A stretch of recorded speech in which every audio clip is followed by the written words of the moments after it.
Waalaikumsalam warahmatullahi wabarakatuh. Maaf ya atas keterlambatan saya ini. Nah tadi maghribnya apa tadi selesainya mepet udah gitu keburu maghrib jadinya waktunya terbatas ya untuk sholat sehingga saya tadi buru-buru juga sholatnya. Waktunya juga ya jamnya nanggung ya dari jam 6:30 gitu. Baik teman-teman sebelum kita mulai mari kita mau apa tuh tilawah dulu ya. Ya Bu. Mbak Herlina bisa nggak tilawah Mbak Herlina hari ini Mbak Herlina? Gue belum selesai. Iya Bu. Belum selesai nih. Kita mulai tilawah. Suruh Siap besok nggak? aja datang. Iya siap Bu. Ya. Itu Cibir nggak? Al-Baqarah ayat 7778 nih. Ya tanda tangan. Suruh anaknya aja tanda tangan. Kok ada dua? Iya satu saya nggak ada suaranya Bu, laptop jadi kalau suara pakai hal. Oh iya kaget. Yo, jam 8 nih. Laptop ada suara Bu, jadi laptop cuma buat ngeliat aja, kalau dia Iya. HP buat suaranya. Khawatir PBI satu PGSD gitu doang sih saya khawatir. Maaf ya Bu. Oh iya nggak apa-apa Mbak Herlina silahkan. Ayat 77 sampai 78 ya Bu. Iya. Baik, terima kasih Bu Niken izin untuk memimpin mengaji. Dimulai dari taul dan basmalah 1 2 3. A'udzu billahi minasyaitonir rajim. Bismillahirrahmanirrahim. Awala ya'lamuna annallaha ya'lamu ma yusirruna wa ma yu'linun. Wa minhum ummiyuna la ya'lamuna al-kitaba illa amaniya wa inhum illa yadhunnun. Sadaqallahul azim. Baik, sadaqallahul azim. Terima kasih Mbak Herlina sudah membacakan tilawah pada sore menjelang malam ini. Semoga Allah memberikan barokah dan karunia-Nya kepada Mbak Herlina. Dan juga bagi teman-teman yang mendengarkan, semoga mendapatkan rahmat dan hidayah dari Allah Subhanahu wa taala. Baik teman-teman semua, kita mulai materi kita dengan membaca basmalah. Bismillahirrahmanirrahim. Izin share screen.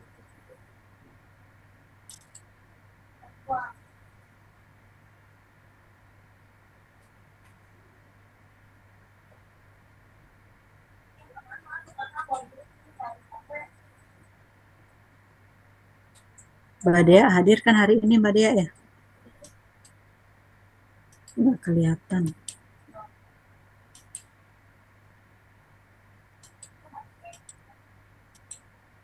Oh Mbak Dea nggak hadir ya? Karena habis akreditasi nih yang PG PAUD.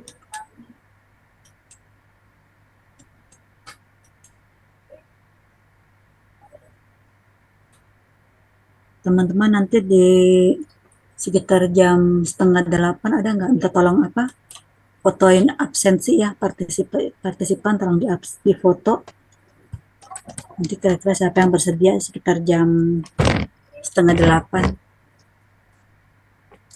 Mohon di foto partisipannya ya. Teman-teman sekarang kita ini memasuki pertemuan ke-12 ya. Berarti nanti kita sebentar lagi sudah memasuki UAS ya, 3 kali pertemuan lagi.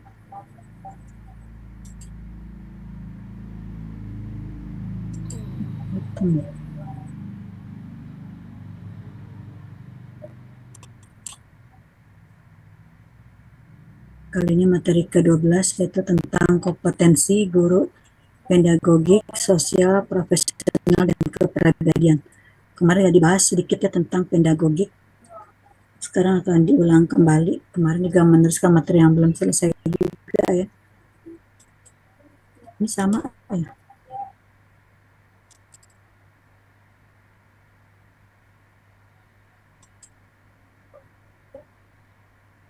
Mungkin bagi teman-teman yang kemarin memasuki materi landasan pendidikan mungkin udah pernah ya tentang pedagogi sosial profesional dan kepribadian secara singkat gitu ya materinya. Sekarang kita akan bahas secara luas ya tentang pedagogik sosial profesional dan kepribadian. Berikut adalah kompetensi yang harus dimiliki oleh guru dan harus dihafal. Jadi ketika nanti ada uh, uji kompetensi baik P3K atau PPG atau atau PNS itu pasti tanya ya tentang kompetensi guru gitu. Nah, kompetensi guru ini ada 4 ya teman-teman semua. Bentar saya izin off cam dulu.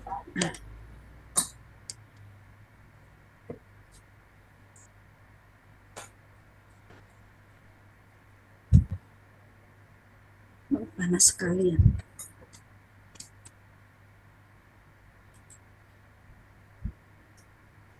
Nah, sebelum kita mau mulai materi kita, mari kita melihat sebuah video ya, tayangan ice breaking seperti biasa ya. Sebelum kita mulai, kita ada ice breaking tentang gerak tubuh.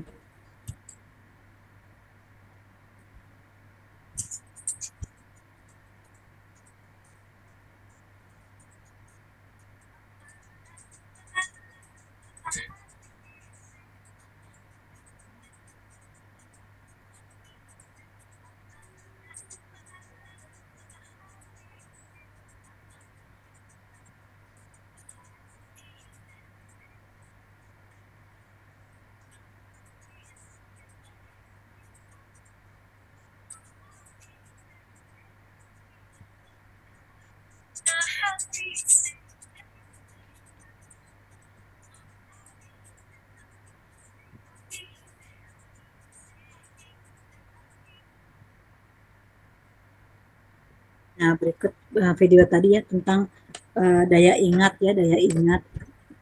seseorang gitu ya. Jadi dia melakukan bahasa verbal itu. Contoh bahasa verbal itu barisannya diganti-ganti yang bagus ya. Jadi kita tahu ya uh, apa tuh sambung bahasa itu akan berhasil bila posisinya ada di mana gitu kan. Tadi kan yang pertama sempat kurang berhasil ya. Jadi si ini ditaruh di tengah ternyata kurang berhasil. Ketika ketika si misalkan si Fulan taruh di belakang ya ternyata bisa berhasil gitu. Jadi ada kemampuan daya ingat yang kuat, juga ada kemampuan melihat situasi gitu. Ketika dia melihat situasi kayaknya jadi temannya memperagakan gerakannya salah tapi dia punya inisiatif, oh kayaknya begini yang benar gitu. Jadi ada satu sifat spontan ya yang memperbaiki semuanya. Jadi begitulah karakter beberapa siswa kita ya gitu. Ini juga ada video juga tentang buku kerja guru. Ini kemarin udah pernah diperlihatkan.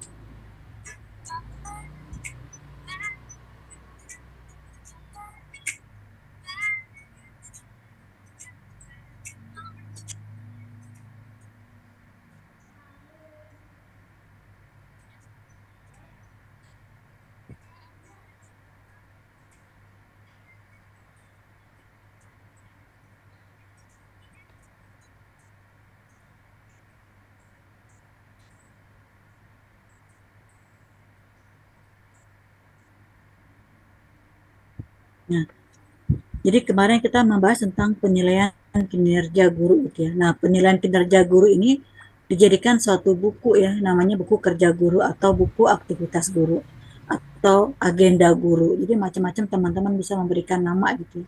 Ini bisa di dalam aplikasi Canva dimasukkan jadi satu seperti ini. Kita ulang lagi terdiri dari apa aja ya buku kerja guru ini.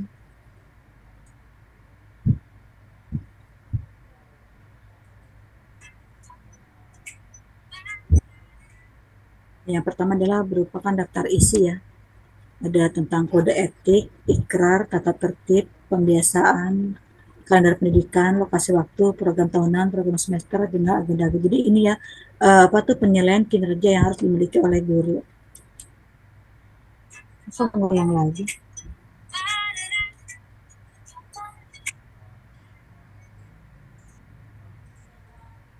Ini ikrar guru ya. Jadi kayak janji guru gitu. Janji guru selama ini tentang juknis ya. Jadi masih berhenti lagi ternyata. Sebentar. Itu niatnya mau pause di tiap ini, di tiap momen pengen pause tapi kita jalan lagi. Kok nggak mau ya? Oh, karena udah habis ya.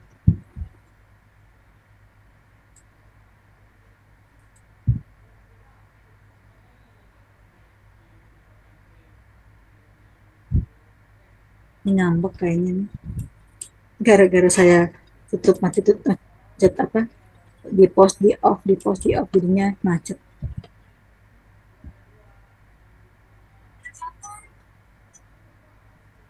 Oh, bukan ini ternyata laptopnya. Laptopnya kendala ya.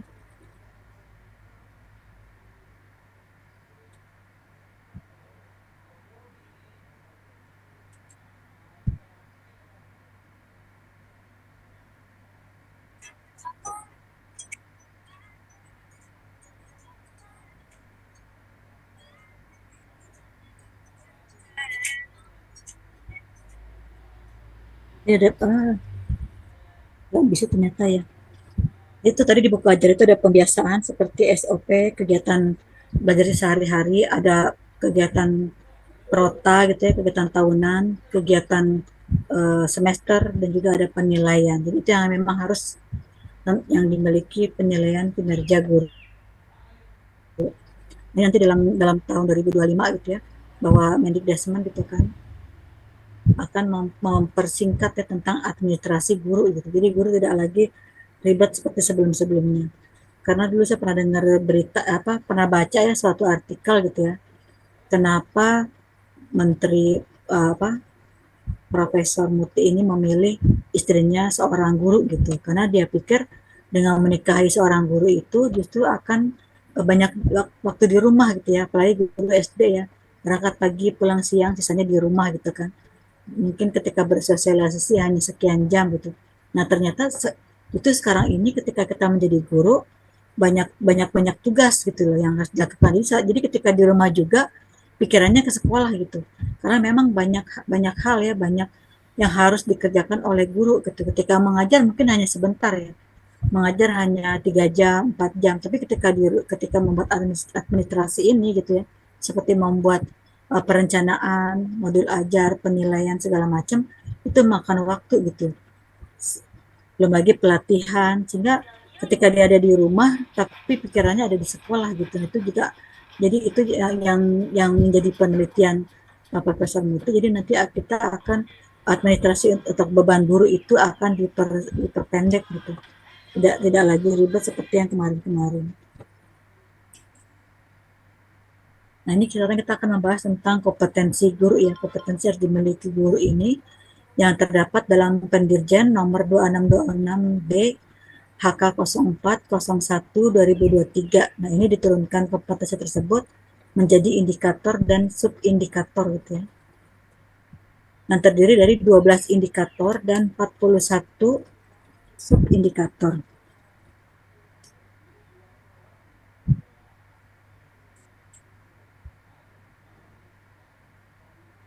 Nah, sekarang pertanyaannya adalah sebagai standar kompetensi guru itu, mengapa seorang guru harus menguasai kompetensi? Nah, di sini guru yang menguasai kompetensi yang akan kita bahas, maka dia akan mampu menciptakan suasana pembelajaran yang kondusif, kreatif, efektif, dan menyenangkan, sehingga mampu meningkatkan motivasi belajar siswa secara optimal. Jadi ketika kita menjadi guru, kita menjadi guru yang selalu dirindukan oleh murid-murid kita. Ketika kita menjadi guru, ilmu yang kita terapkan kepada anak didik kita sangat bermanfaat bagi anak didik kita gitu ya. Jadi sehingga itu benar-benar jadi amal jariah dan anak tersebut jadi ingat terus dengan usaha kita gitu. Dan ketika kita menjadi guru, kita mempunyai siswa yang senang dengan ke sekolah gitu, senang belajar gitu. Karena memang banyak di antara kita ketika kita menjadi guru, siswa itu malah jadi enggan belajar, memiliki lemah untuk keinginan untuk bersekolah, jadi seperti itu. Jadi sebenarnya kita tidak seperti itu ya. Kita paham tentang kompetensi, kita menjadi guru yang dapat memotivasi agar anak-anak senang untuk belajar.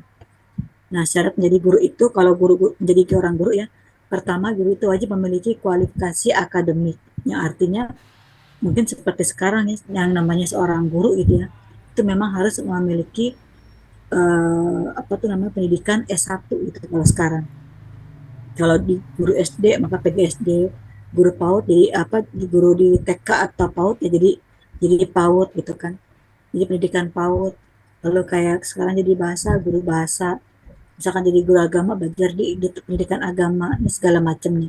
Nah, ini untuk apa gitu kan, sebagai ilmu tersebut ya tadi sebagai peningkatan siswa kita gitu. Karena kalau kita memiliki kurang ilmu atau tidak memiliki ilmu, maka akan lemah gitu ya pembelajaran kita kepada anak-anak. Pengetahuan mereka akan terus kepentok gitu ya, berdasarkan pengalaman, bukan berdasarkan keilmuan gitu. Lalu adanya kompetensi itu ya, yang nanti kan kita bahas. Lalu adanya sertifikat pendidikan. Ini kemarin kita bahas di PKG ya, bahwa kita tuh harus memiliki kemampuan lebih ya, seperti halnya kita melakukan webinar-webinar atau diklat-diklat. Lalu sehat jasmani dan rohani. Lalu kemampuan untuk mewujudkan tujuan pendidikan dan nasional. Ini juga sehat jasmani dan rohani, ada tesnya ya di rumah sakit. Kemarin juga saya waktu mau masuk menjadi dosen itu harus ada surat keterangan sehat jasmani dan rohani itu juga biayanya nggak cukup dikit ya, harus di rumah sakit apa tuh namanya umum gitu, minimal rumah sakit umum gitu minimal. Beda dengan puskesmas, kalau puskesmas kan sehat jasmani, tapi yang sehat rohani ini yang sulit gitu didapat gitu. Karena untuk mengetahui sehat jasmani rohani ya memang harus rumah sakit umum yang untuk mengetahui hal tersebut. Karena tesnya itu banyak ya, sampai 600 soal gitu untuk mengetahui tes jasmani dan rohani. Nah, ini dia nih. Nah, kita akan mengikuti beberapa kompetensi guru yang harus dimiliki oleh semua guru ya, terutama guru-guru yang belajar di lembaga pendidikan. Ini ada 4 kompetensi, yaitu kompetensi pedagogik, kompetensi kepribadian, kompetensi sosial, lalu kompetensi profesional.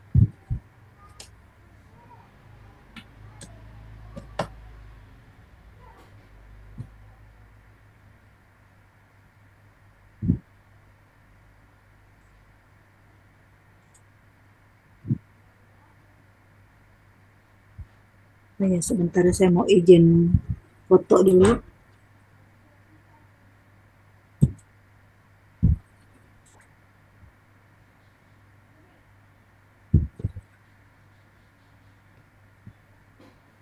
Ini Mbak Herina termasuk mahasiswa yang rajin on kamera dan memperhatikan materi. Salut sama Mbak Herlina. Ini mobil Anis. Jadi idola dosen-dosen yang Mbak Herlina. Senang ngelihatnya gitu. Udah fokus, on kamera gitu. Mudah-mudahan tetap bertahan ya Mbak Herlina. Ya, Ada Bu. Ika, baik Nuratika, Batika. Karena namanya Ika Nuratika jadi saya bingung, biasanya manggilnya Tika, manggilnya Ika Nuratika. Jadi Ya kagok saya mau manggilnya. ganti, lupa naruhnya. Lupa. Karena suka lupa nama aslinya, biasa manggil nama panggilan kan.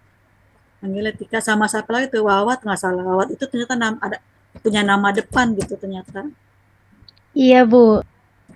Jadi kalau lagi apa tuh namanya, pas lagi absen suka ini kok namanya bukan Wawat, nyata Mei Wawat gitu.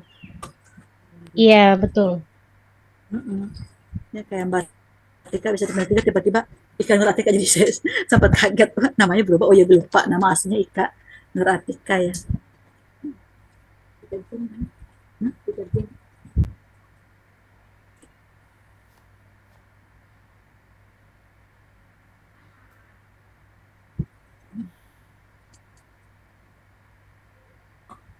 Ini teman-teman harus hafal nih kalau bisa nih gitu ya, di luar kepala, karena nanti setiap tes itu selalu ada gitu kompetensi yang harus dimiliki guru gitu. Ada pedagogi, kepribadian, sosial, dan profesional. Jadi itu ya harus dimiliki oleh guru.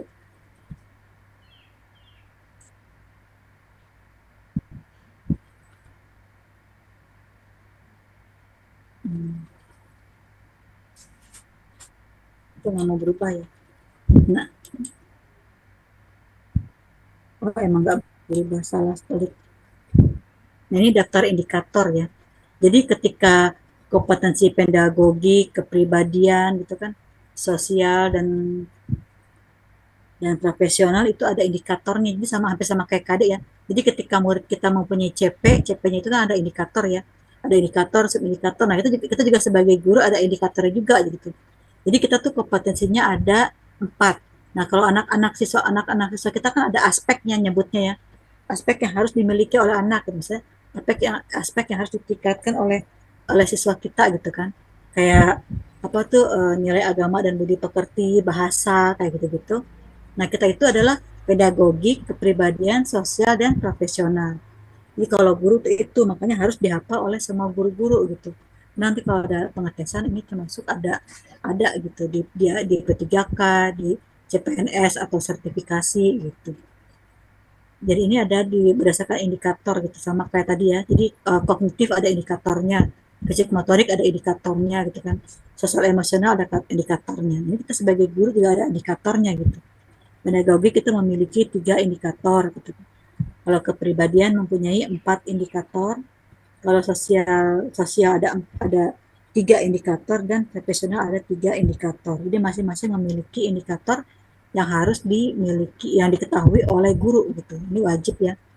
Jadi daftar indikator ini berdasarkan yang terbaru ya. Jadi GTK nomor 2626 tahun 2023. Kalau kemarin kan saya sempat bahas juga ya tahun 2024, tapi tidak dibahas kompetensinya gitu. Tapi yang dibahas adalah PKG-nya gitu ya, penilaian kinerja gurunya. Kalau di yang nomor tahun 2024. Jadi kan yang tahun 2024 itu ada tiga akannya penilaian kinerja guru, yaitu perencanaan, pelaksanaan, dan penilaian gitu. Kalau yang kemarin berdasarkan tahun 2024, tapi itu bukan GTK melainkan PKG ya, PKG tahun 2024. Sedangkan ini kita yang kita pelajari hari ini adalah GTK ya, GTK nomor 26 tahun 2023. Jadi masih yang terbaru juga ini gitu teman-teman. Jadi indikatornya berbeda dengan yang lalu. Jadi ketika teman-teman menemukan poster seperti ini, pedagogi kepribadian sosial profesional, tapi nggak ada indikatornya, itu berarti yang lama gitu. Poster-poster yang lama gitu. Ini adalah poster yang terbaru. Misalkan pedagogi keterangannya hanya sebatas keterangan tanpa ada indikator gitu ya. Terus sosial juga sama. Nah, itu berarti poster yang udah lama gitu. Nah, yang terbaru itu seperti ini. Jadi ada bahasa-bahasa yang beda juga gitu.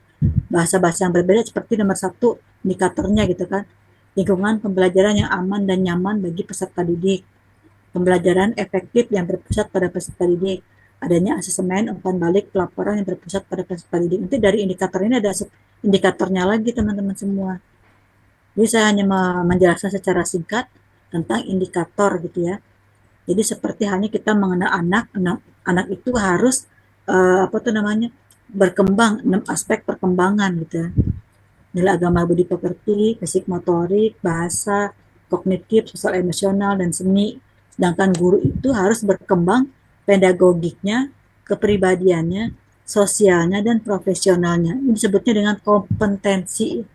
Jadi kalau anak-anak adalah aspek, sedangkan guru adalah kompetensi.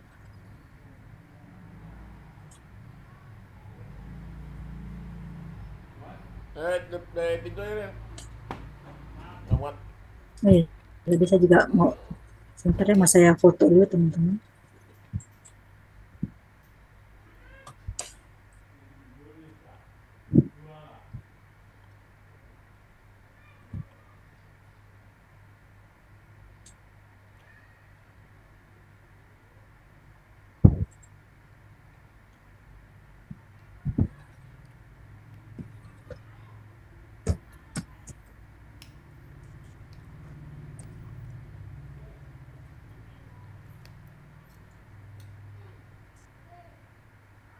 Baik, selanjutnya adalah rincian kompetensi dan subindikatornya. Jadi seperti tadi ya, kalau pedagogik, jadi semua kompetensi guru ini dari 4 ini kan semuanya 3, jadi ada 12 ya. Ada 12 indikator dan 41 subindikator. Jadi nanti dirinci lagi. Jadi hampir sama dengan CP ya. Jadi CP itu ada elemen, ada subelemen, dan ada CP. Jadi ketika siswa kita punya indikator, maka kita punya kompetensi gitu ya. Nah ini level kompetensi gitu ya. Jadi hampir sama kayak penilaian ya. Ada BB, MB, BSH, BSB. Nah kalau guru itu ada level 1 ya, namanya level paham, level dasar, level menengah, level mumpuni, dan level ahli itu. Kalau level paham itu seperti halnya seorang ibu rumah tangga ya. Ibu rumah tangga tuh paham tentang mendidik anak gitu. Tapi belum tentu dia menjadi ahli dalam pendidikan. Dia hanya paham ya kan. Kedua level dasar atau menerapkan. Ini bagi orang-orang yang sudah nikah ya. Kalau sudah nikah pasti bisa menerapkan ya. Kemampuan untuk mengasuh anak tuh bisa menerapkan. Jadi beda dengan guru itu. Jadi kemampuan guru juga dapat menerapkan pengetahuan tentang prinsip-prinsip teori dan praktek. Jadi juga ada levelnya juga guru, ada penilaian. Tentu penilaiannya itu apa? Apakah baru bisa paham? Apakah sudah bisa menerapkan? Nah setelah menerapkan, selanjutnya adalah level menengah, yaitu kemampuan guru untuk mengevaluasi dan merancang perbaikan terhadap pengetahuan tentang prinsip-prinsip teori dan praktek. Nah, jadi ketika kita mulai masuk ke dalam kelas gitu kan, itu apakah kita mampu ya mengevaluasi? Ya, itu kita tuh level menengah. Jadi kita mendapat pelajaran tentang pendidikan, kita mampu nggak mengevaluasi gitu ya? Atau nggak kita mampu nggak mengerti kesalahan kita apa sih? Misalnya kita tuh lagi ngajar ya. Nah, pas lagi ngajar tuh anak-anaknya ribut segala macam gitu kan. Terus ditanya anak-anak paham nggak gitu. Nanti kita bisa melihat perbaikan diri kita udah benar belum atau dalam mengajar gitu. Terus nilai-nilainya bagaimana gitu kan. Ketika dinilai oh ada yang udah mengerti, ada yang belum, itu bagaimana kita bisa merancang dan mengevaluasi. Yang artinya itu level kita itu level menengah di sini gitu.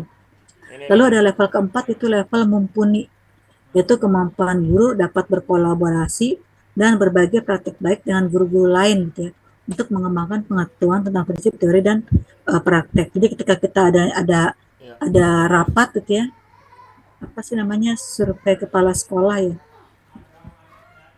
eh, ketika ada itu ya supervisi kepala sekolah, artinya ketika kita diskusi sama teman-teman rekan kerja gitu, itu kita tuh masing-masing saling saling bisa apa tuh namanya berkolaborasi gitu. Misalkan oh iya kita ada pertemuan ini nih, pertemuan gabungan misalkannya kelas A, kelas B gitu, atau kelas 1, kelas 2, kelas 3, kira-kira apa ya gitu kan, materi apa gitu ya. Kita bisa berkolaborasi, kalau nggak kita bisa menggantikan teman kita gitu ya. Misalkan yang kelas A nggak masuk diganti sama guru yang kelas B gitu ya, untuk berkolaborasi. Atau nggak kelas 1 nggak, yang kelas 2 SD nggak bisa masuk, digabung dengan kelas 2 SD gitu, misalkan seperti itu. Jadi kita tidak berkolaborasi dengan guru-guru lainnya gitu ya, atau berkolaborasi dengan sekolah lain gitu kan, mengikuti kegiatan-kegiatan apa tuh GTK atau kegiatan KKN atau kegiatan apa tuh uh, gugus gitu, kayak gugus namanya berkolaborasi ya, atau mengadakan kombel-kombel, itu bisa, artinya kita tuh udah bisa mumpuni gitu ya, udah bisa berpraktik baik dan berkolaborasi dengan guru-guru yang lain. Lalu di sini level kelima yaitu kemampuan guru untuk membimbing guru-guru lain gitu. Jadi apakah kita sudah ahli gitu, sudah bisa gitu ya. Mungkin kalau dalam arti level 5 ini ahli mungkin uh, termasuk dosen atau ketua Himpaudi gitu ya. Itu masuk dalam level ahli ya. Jadi dia sudah bisa membimbing guru lain dalam mengembangkan dan menggunakan pengetahuan tentang prinsip-prinsip teori dan praktek.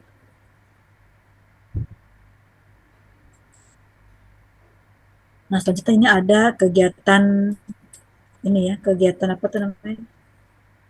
Kegiatan diklat ya, dekat daerah Kalimantan. Ini sebetulnya juga uh, ini sebagai ini ya, tentang berakhlak ini singkatan ya, singkatan dari kompetensi guru itu. Jadi ketika ada kompetensi guru ya, tadi secara pedagogik itu kemarin sudah dibahas kan tentang PKG. Nah, PKG-nya itu harus bersifat, pertama berorientasi pada pelayanan, kedua akuntabel, ketiga harus kompeten gitu ya dalam dalam berkompetensi ini. Keempat harus harmonis, lalu loyal, adaptif dan kolaboratif. Nah, ini disingkat oleh guru-guru di Sintang Kalimantan menjadi berakhlak gitu. Singkatannya adalah berakhlak. Jadi berakhlak itu adalah berorientasi pada pelayanan, A-nya akuntansi, K-nya kompeten, H-nya harmonis ya, L-nya loyal, A-nya adaptif, dan K-nya itu kolaboratif. Jadi berorientasi pada pelayanan itu di mana guru-guru itu dapat memahami dan memenuhi kebutuhan masyarakat, ramah, cekatan, solutif, dan dapat diandalkan melakukan perbaikan pada henti gitu. Jadi memenuhi kebutuhan masyarakat itu, jadi ketika mereka mereka mempercayakan anaknya di lembaga tersebut, itu kita sudah termasuk dalam memenuhi kebutuhan masyarakat itu. Ketika masyarakat percaya kepada kita sebagai seorang guru gitu, ataupun sebagai seorang mahasiswa. Di sini adalah akuntabel. Akuntabel itu melaksanakan tugas dengan jujur, bertanggung jawab, cermat, disiplin gitu ya, dan berintegritas tinggi itu, menggunakan kekayaan atau barang milik negara secara bertanggung jawab, efektif dan efisien. Tidak menyalahgunakan kewenangan jabatan. Ini menggunakan kekayaan dan barang milik negara itu seperti halnya kita misalkan mendapatkan BOP digunakan dengan baik-baik ya, BOP di sekolah masing-masing, atau mendapatkan hibah ya, hibah berupa proyektor atau laptop, itu bisa kita gunakan dengan secara efektif dan bertanggung jawab atau efisien gitu ya. Lalu kompeten di sini meningkatkan kompetensi sendiri untuk menjawab tantangan yang selalu berubah-ubah gitu. Jadi kita selalu mau belajar ya, walaupun nanti misalkan kurikulum ke-13 ketemu kurikulum merdeka, ketemu pembelajaran deep learning, itu kita bisa menyesuaikan ya, bisa berkompetensi, itu bisa menjawab semua tantangan yang ada di setiap perubahan, lalu melaksanakan tugas dengan kualitas terbaik. Selanjutnya adalah harmonis. Harmonis di sini menghargai setiap orang apapun latar belakangnya ya, suka menolong orang lain, membangun lingkungan kerja yang kondusif dengan teman sejawat. Jadi enaknya katanya kalau satu lingkungan sekolah tuh hubungannya harmonis, dalam keluarga juga harmonis ya, dengan kakak dengan adik tuh hubungannya harmonis, itu sesuatu yang membuat hati kita tuh senang gitu ya, membuat hati kita tuh tentram, damai segala macam jika adanya satu keharmonisan dalam satu kehidupan atau dalam satu kegiatan pekerjaan ya, kayak gitu ya. Lalu loyal itu memegang teguh ideologi Pancasila ya, Undang-Undang Dasar Negara Republik Indonesia dan juga NKRI. Lalu menjaga nama baik sesama ASN atau teman sejawat ya, pimpinan instansi dan negara, menjaga rahasia jabatan dan negara. Selanjutnya adalah adaptif. Adaptif di sini cepat menyesuaikan diri menghadapi perubahan, terus berinovasi dan mengembangkan kreativitas. Yang ketiga adalah bertindak proaktif. Selanjutnya adalah kolaboratif. Nah, kolaboratif di sini adalah memberikan kesempatan kepada berbagai pihak untuk berkontribusi gitu ya, terbuka dalam bekerja sama untuk menghasilkan nilai tambah dan menggerakkan pemanfaatan berbagai sumber daya untuk tujuan bersama. Nah, di sini kita akan diskusi ya. Nah, ketika kita mengikuti beberapa kompetensi yang tadi gitu ya, ketika teman-teman memahami tentang berakhlak gitu, di sini teman-teman apakah pernah melihat atau menemukan seorang murid gitu ya, yang sengaja telat, bolos dan malas belajar? Atau enggak kita sebagai orang tua gitu ya, apakah kita pernah melihat gitu, anak kita tiba-tiba tuh menemukan anak kita itu sengaja untuk telat, bolos dan malas belajar, yang disebut dengan learning loss yaitu keinginan belajarnya berkurang. Menurut teman-teman gimana? Boleh bicara di chat, mengetik gitu ya, chat Zoom, gitu kan? Atau mau bicara langsung silakan. Nggak apa-apa off kamera juga apabila nanti takutnya kalau on jaringannya jadi susah gitu. Kira-kira pernah nggak teman-teman menemukan atau melihat ya seorang murid sengaja telat, bolos dan malas belajar? Ibu kalau misalnya mahasiswa bisa Bu, boleh. Bukan murid aja gitu, kadang mahasiswa juga gitu. Kalau ini kan tentang guru, Mbak Halimah. Emang Mbak Halimah kenapa malas belajar? Bukan malas belajar sih Bu, kadang suka tiba-tiba nggak mood gitu. Nah itu dia kan godaan setan. Iya betul itu. Yang namanya kita kuliah menuntut ilmu kan pahalanya kayak jihad ya. Nah, jadi kayak betul. Gitu digoda ketika kita berusaha untuk berjihad ya, untuk mencapai pahala sahih kan, kalau lulus juga kan tetap dapat pahala juga setelah lulus. Nah ini memang godaan. Jangankan kuliah, disuruh ngaji juga males Mbak Halimah. Nah, itu dia, jadi kita harus punya motivasi ya. yang intinya adalah Mbak Lima harus punya motivasi diri, namanya self regulation gitu kan. Ketika bangun, saya adalah orang yang orang yang cantik, saya adalah orang yang penuh semangat gitu ya. Saya adalah orang yang akan lulus, karena orang lulus itu butuh kedisiplinan gitu. Jangankan Mbak Halimah, kemarin saya menemukan gambar ya, Mike Tyson, terus siapa lagi tuh ya, Michael Jackson, terus pokoknya artis-artis deh, sama artis-artis itu ya, bahwa mereka tuh sangat tersiksa dengan yang namanya disiplin gitu loh. Jadi bukan hanya kita aja gitu. Jadi orang-orang yang maju juga ya.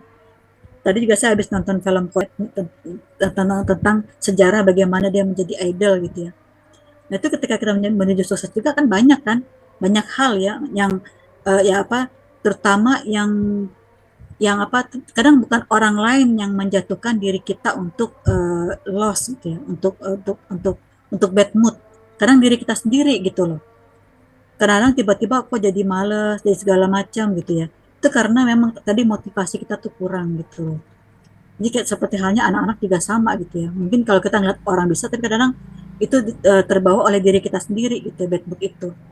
Kadang juga kita memiliki itu wajar ya, perasaan manusiawi ya. Tiba-tiba kita pengen sedih, tiba-tiba kok jadi kayak bawaannya sedih sih gitu kan. Nah kalau dikulik ke agama gitu ya, misalkan tiba-tiba kuping dengung, oh berarti kita kurang salawat. Oh tiba-tiba kita kok merasa sedih, oh, berarti Allah tuh lagi manggil ya, kurang berzikir gitu kan. Oh tiba-tiba kita malas kuliah, oh berarti butuh motivasi nih gitu ya. Ada bahwa ada di diri sisi negatif kita itu nggak boleh pinter gitu, maka kita harus semangat di sini ya Mbak Halimah. Jadi butuh motivasi diri sendiri, namanya self regulation ya. Jadi kita berupaya untuk jadi orang sukses itu memang butuh pengorbanan. Jadi orang sukses itu butuh disiplin. Yang namanya disiplin pasti memang semuanya itu adalah hal yang menyakitkan gitu.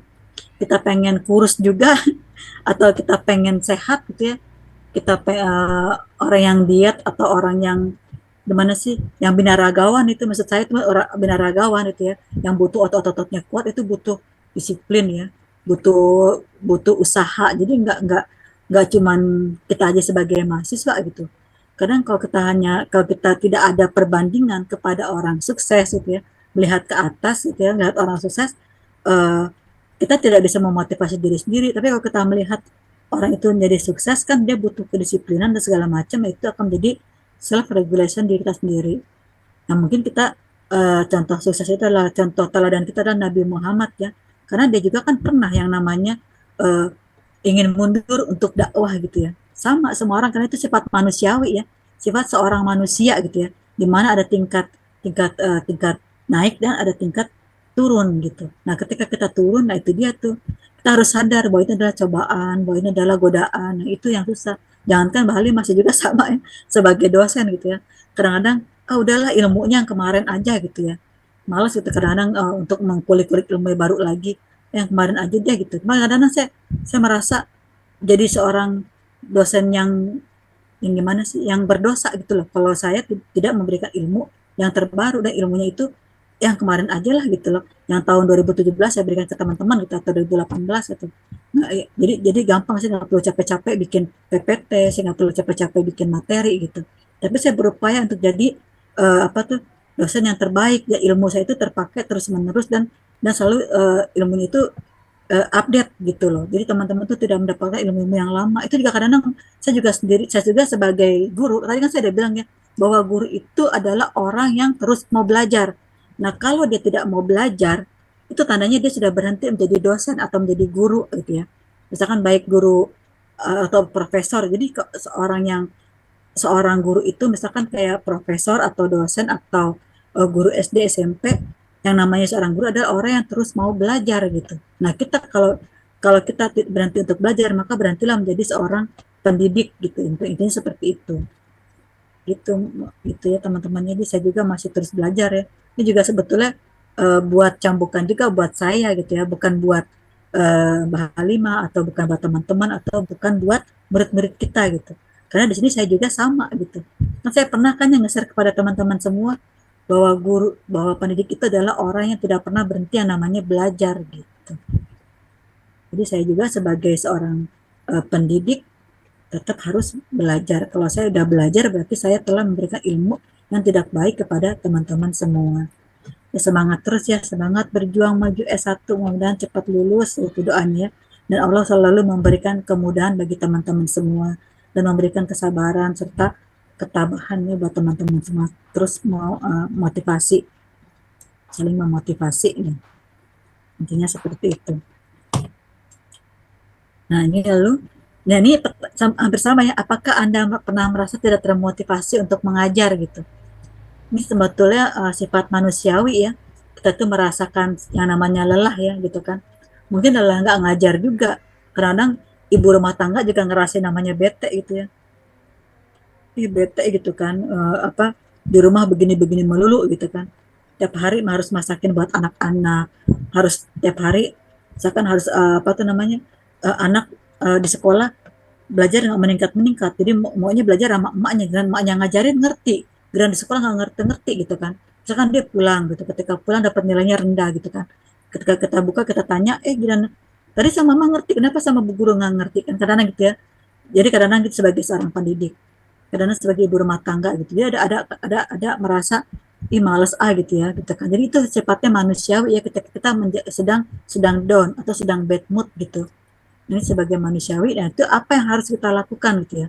Nah, kalau ibu rumah tangga kan tadi kemarin udah saya ini ya, saya kasih motivasi, yaitu motivasi terhadap Siti Fatimah ya. Jadi Siti Fatimah juga pernah merasakan hal yang sama ketika dia berumah tangga, kan mengadu kepada Rasulullah gitu kan, bahwa dia juga mengalami kejenuhan ya menjadi seorang ibu rumah tangga. Dan juga apa tuh, seorang dosen juga sama gitu ya, jadi setiap orang tuh mengalami kejenuhan, dia udah mulai tidak termotivasi lagi. Nah, ini kita harus mencari seorang motivator saya apa sih gitu kan di sini gitu kan. Jadi ketika kita sudah mulai tidak termotivasi, maka kita mencari seorang motivator gitu kan. Misalkan motivator kita adalah Imam Syafi'i atau Kiai Haji Ahmad Dahlan yang berjuang menikah pendidikan, atau kita cari motivator kita siapa nih, atau yang paling terbaik memang Nabi Muhammad ya sebagai motivator kita di sini gitu kan. Atau enggak kita apa tuh tadi yang saya bilang, mencoba kita bangun tuh self regulation gitu ya. Wah, aku ini cantik, aku ini pintar, aku ini adalah orang sukses. Itu berpengaruh. Jadi jadi jangan teman, ada ya pembelajaran tentang self regulation. Ketika kita ngomong bersuara gitu ya, aku cantik, aku pintar, aku sukses, itu berpengaruh terhadap endorfin otak-otak kita sama saraf-saraf gitu. Ternyata ada ilmunya juga ya, ketika saya lihat ilmu tentang hipnotis ya, kalau nggak salah deh. Hipnotis itu ada ilmunya ya. Jadi ketika kita mulai tidak termotivasi, kita ngomong gitu loh. Terserah mau ngomong di kamar mandi kayak pas lagi ngaca kayak gitu kan.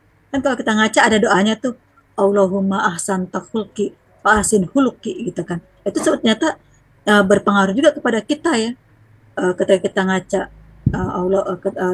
Allahumma ya Allah gitu kan, ketika engkau memperbaiki akhlakku, memperbaiki wajahku, maka perbaikilah akhlakku. Jadi akhlak ini kan banyak ya.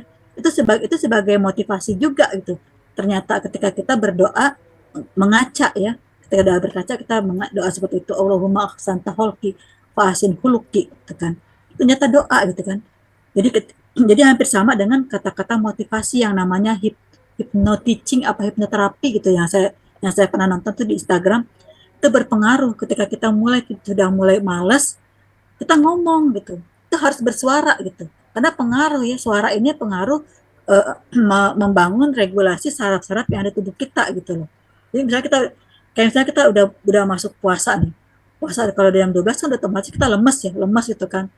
Pasti kita berupaya gitu ya. Kita kan punya tujuan agar puasa kita itu sampai apa ya, kalau baca Quran kan hatam, puasa itu sampai apa ya, kalau bahasa Arabnya kholas gitu ya, sampai selesai ya. Ketika kita sahur lalu kita berbuka, kan kita punya motivasi sendiri bagaimana sih supaya puasa kita itu sampai selesai gitu ya, yaitu sampai sebulan ya kan. Udah sebulan tiba-tiba kita kena haid gitu kan, udah kena haid, gimana sih supaya kita tuh tetap bisa full gitu ya, puasa full. Itu kan suatu motivasi juga ya, seperti halnya gitu. Jadi kalau kita ngomong ya niat puasa, kan ada tuh doanya ya, nawaitu soma godin gitu kan. itu kalau bisa diucapin gitu loh, biar nanti tubuh-tubuh kita tuh ketika siang termotivasi lagi gitu ya. Jadi kita punya motivasi sendiri gitu, bahwa ini kita, bahwa saya puasa kan mendapatkan ridha Allah gitu ya, mengharapkan apa tuh namanya pahala dari Allah. Jadi kayak gitu, jadi termotivasi hingga kita akhirnya selesai lah kita puasa dari pagi, nggak makan nggak minum ya kan, menahan menahan nafsu amarah segala macam dari jam 5 sampai jam 6 gitu kan, berapa jam tuh, 12 jam ya kita puasa. Kita tuh punya regulasi, punya self regulasi sendiri. Jadi semuanya kita belajar, semuanya kita mengajar. Itu harus ada ya. Apa sih tujuan kita untuk belajar sehingga kita bisa memotivasi diri kita sendiri gitu ya. Belajar untuk mengajar gitu ya. Nah, jadi kayak gitu teman-teman semua gitu kan. Jadi sebagai kita sebagai manusia gitu ya. Jadi manusiawi apabila kita mulai adanya uh, loss gitu ya, loss untuk belajar atau bad mood atau lagi down gitu. Itu adalah hal yang wajar. Maka kita harus bisa mencari nih di mana letak kelemahan kita. Kira-kira kita bisa berpedoman pada apa sih untuk memotivasi diri gitu kan. Kayak seorang ibu rumah tangga kan nih, ketika kita bermotivasi kepada Siti Fatimah gitu kan, dari anjuran Nabi Muhammad, dengan ngulek sambal aja seperti membangun batu bata di surga, dengan menyisir rambut anak, itu baru anak satu ya, apalagi kalau anaknya banyak tuh, itu baru pagi doang aja udah dapat pahala seperti merajut baju-baju di surga gitu ya, seperti merajut atau membangun gitu kan sutera-sutera di surga. Jadi kayak gitu, jadi menyisir doang aja, baru menyisir rambut anak aja Nabi Muhammad udah ngasih pahala yang banyak. Itu menyisir, misalkan kita menyisir anak-anak itu udah usia setahun ya, menyisir anak usia setahun, belum lagi dia 2 tahun, belum lagi sampai usia, biasanya anak kita tuh kita sisirin sampai SD ya, bahkan ada yang SMP masih kita sisirin gitu anaknya gitu. Itu pahala kita berapa yang ngalir itu, yang banyak gitu kan. Kita baru nyisirin doang, belum bikinin bekalnya, belum masaknya, belum kita nyapu.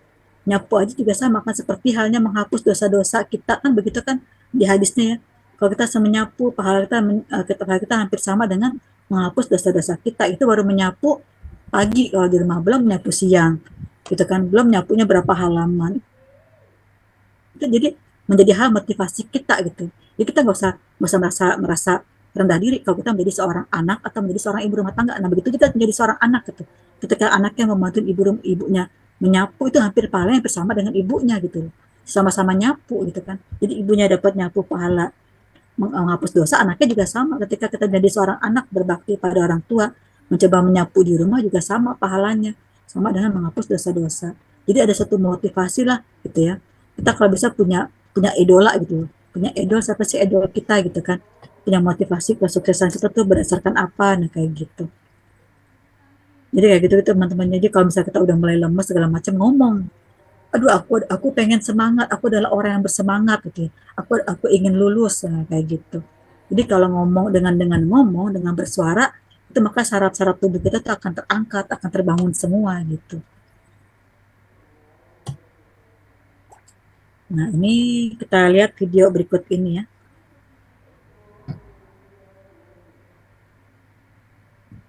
Ini adalah anak yang udah mulai nggak semangat ya. Kalau udah nggak semangat pasti susah untuk sukses itu. Contohnya seperti ini. Ini teman-teman udah pernah lihat videonya sebelumnya ya.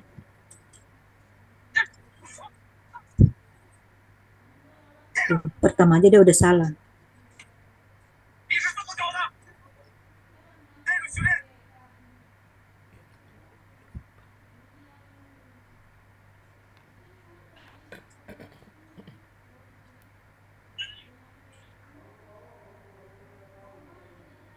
Tuh, kakeknya nyemangatin ya, lakukanlah yang terbaik besok hari gitu. Dia kasih semangat.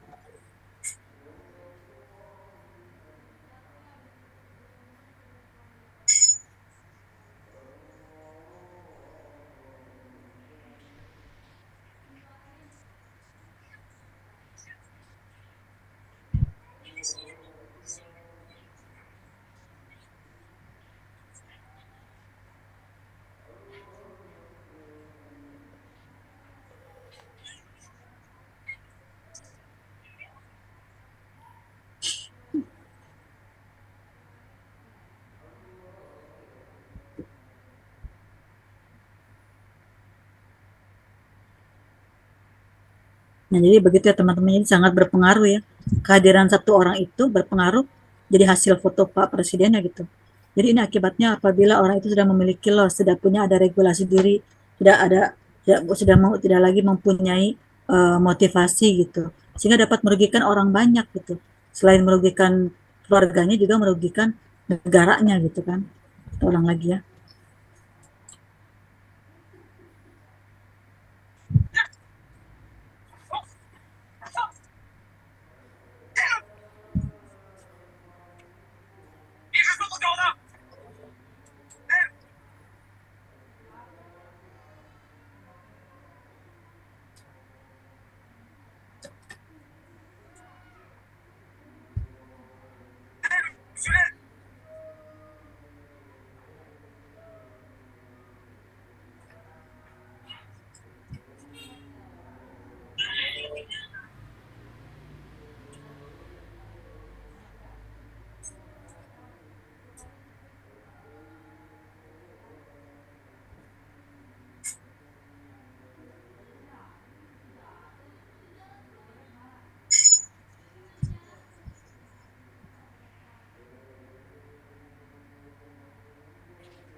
Jadi demikiannya teman-teman ya. Apabila kita tidak mempunyai motivasi gitu ya, kita tidak bisa regulasi diri gitu ya, self regulation, maka hasilnya tadi ya apa yang kita lakukan gitu ya. Jadi yang lain pada sukses kita tertinggal gitu. Jadi ketinggalan antara orang sukses dan ketinggalannya itu bedanya jauh gitu ya. Ibarat kata kayak 100 banding 1 gitu. 100 orang bisa sukses, satu yang tidak bisa sukses. Jadi kayak gitu. Apabila kita tidak memiliki suatu motivasi gitu ya, suatu regulation. Jadi yuk kita semangat ya teman-teman semua sampai lulus S1 gitu. Saling memotivasi, saling memberikan semangat bahwa kita memang mampu gitu ya untuk menjadi orang sukses dengan belajar di sini gitu ya, bersama-sama di Unimar. Nah, selanjutnya ini adalah yang pertama adalah kompetensi pedagogik. Jadi kalau pedagogik itu adalah pembelajaran yang berpusat pada anak, yang artinya itu kita bisa ya menguasai materi dan kegiatan pembelajaran. Itu yang dimaksud dengan kompetensi pedagogik.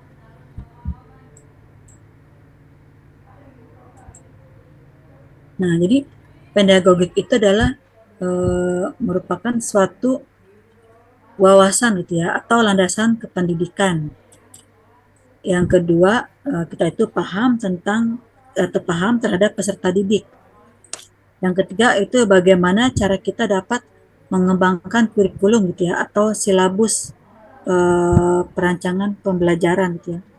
Yang selanjutnya adalah pelaksanaan pembelajaran yang mendidik dan dialogis gitu. Selanjutnya pemanfaatan teknologi pembelajaran. Lalu yang ketujuh tentang evaluasi hasil belajar. Jadi kita bisa mengevaluasi hasil belajar. Yang kedelapan tentang pengembangan peserta didik untuk mengaktualisasikan berbagai potensi yang dimilikinya. Jadi intinya itu ketika kita memasuki kompetensi pedagogik adalah kita tuh mempunyai wawasan ya tentang kurikulum gitu, tentang pembelajaran, tentang teknologi pembelajaran. Jadi artinya itu kita tuh paham tentang metode pembelajaran apa sih yang akan kita gunakan, strategi belajar apa sih yang akan mau kita lakukan, itu termasuk dalam kompetensi pedagogik. Jadi bagaimana kita dapat mengolah keadaan kelas gitu ya, sama membuat perencanaan pembelajaran. Jadi termasuk kepada kompetensi pedagogik. Yang merah ya.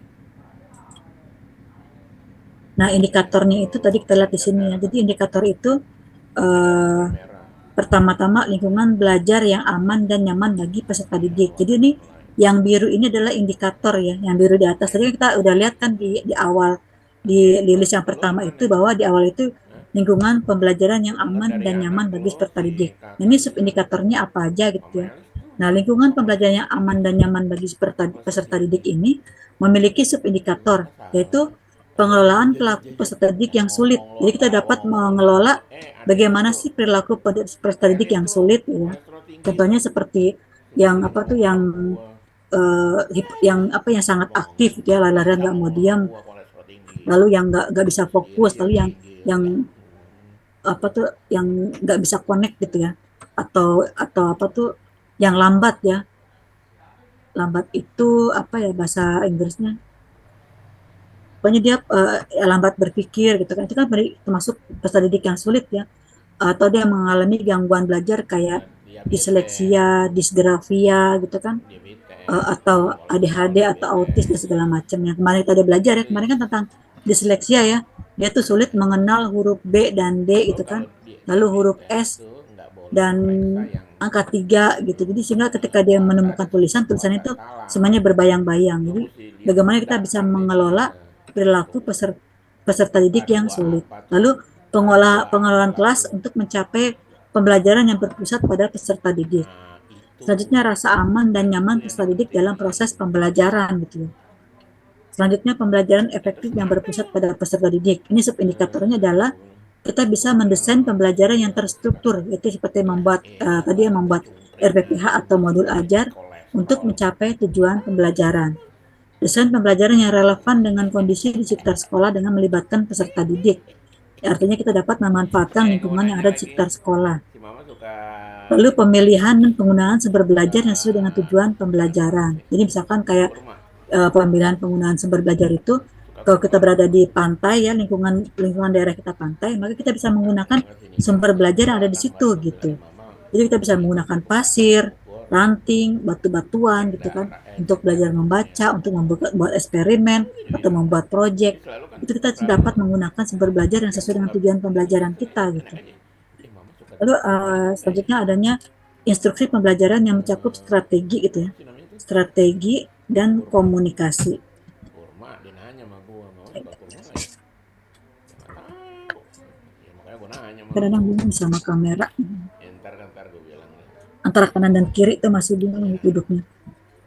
Lalu pemilihan penggunaan sumber belajar yang sesuai dengan tujuan pembelajaran. Maksud gua juga Yang keempat, instruksi pembelajaran yang mencakup strategi dan komunikasi untuk menumbuhkan minat dan nalar kritis peserta didik. Jadi kita dapat bisa menumbuhkan, bisa membuat anak itu menjadi memiliki kreatif thinking ya, dan critical thinking gitu. suka Jadi marahin gua tadi kan gua. saya sebelumnya sudah belajar ya tentang pemikiran Ya, anak menuju orangnya begini gen beta, sekarang kan gen alpha ya. Jadi ketika anak itu sudah kita tuh dapat gua yang membuat anak itu memiliki creative waktu ke thinking, mama ke problem solving dan harapan kita kreatif thinking. Jadi kayak gitu ya. ada Jadi teman anak dapat dekat banget berpikir sama kreatif bapaknya. di sini. Lalu penggunaan teknologi informasi secara adaptif dan dalam pembelajaran. Habis tuh diomelin. Nah, yang ketiga itu berupa asesmen. Jadi kita dapat membuat asesmen, umpan balik, dan pelaporan yang berpusat pada peserta didik. Yaitu kita dapat merancang asesmen, membuat penilaian, dapat melakukan asesmen yang berpusat pada peserta didik, dapat membuat umpan balik, dapat menyusun laporan capaian pembelajaran, dan dapat mengkomunikasikan laporan capaian pembelajaran ke Iya, peserta dia didik. bilang Selanjutnya,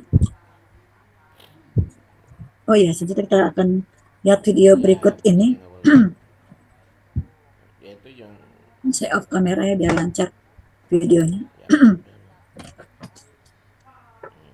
Ya udah.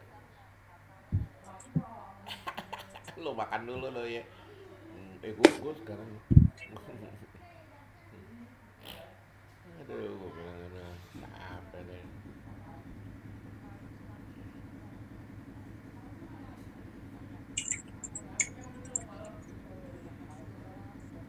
Selamat datang di Kota Tangerang. Saya mencerdaskan.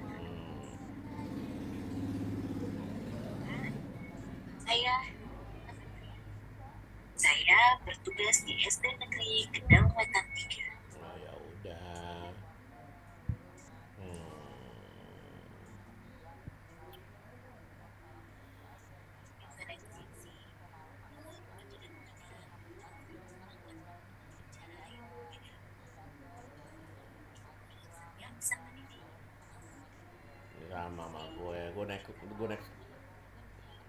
gue naik sekilo nih, monyong banget nih, asam urat gue naik.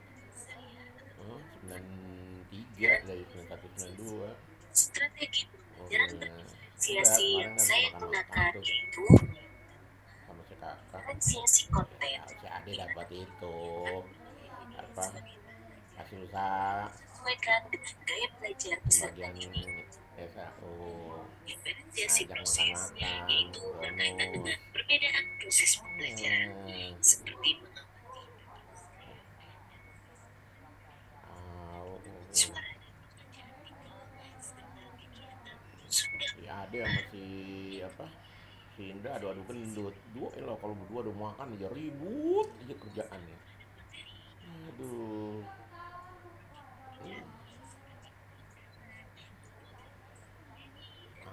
Gue gede gaban tuh. Perasaan gue, aduh, itu perasaan gue. Lacu Prisa siapa ya? pelajaran berdiferensiasi di kelas kami. Iya, coba mahu tuh bener-bener tuh. Tersa mah di Mahelu. Tersa di Mahelu yang nggak bisa. Amit-amit deh. Iya. Aduh, gue baca apa deh, gue liat nih ada di Manusia Satu nih. Gue mau bodo amat dah. Gue kalau bangun nggak bisa langsung diri, berat gue, badan gue naik. Terus ngilo di dengkul, asam urat gue naik. Gitu. Sekarang ibu mengecek boleh ditengok sebelah kanannya, boleh ditengok sebelah kirinya ada. Kalau iya, iya udah santai aja, santai aja. Apa?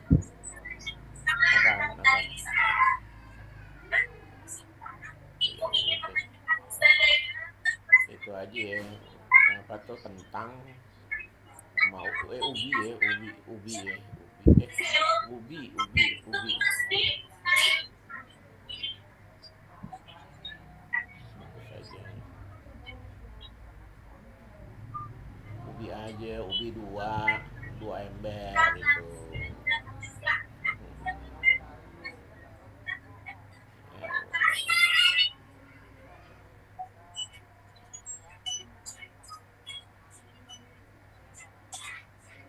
Sebenarnya nasi merah nggak pengaruh nasi merah.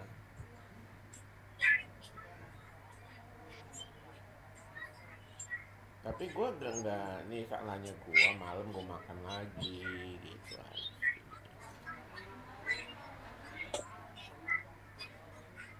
Mm-mm. Mm-mm. Iya sih.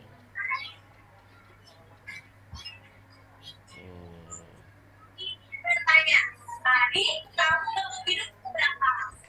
Ya udah nggak boleh makan. Hmm.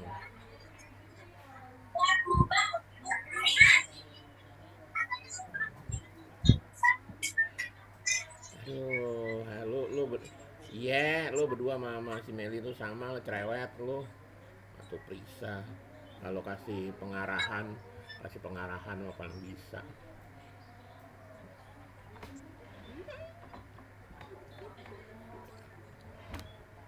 Ya udah.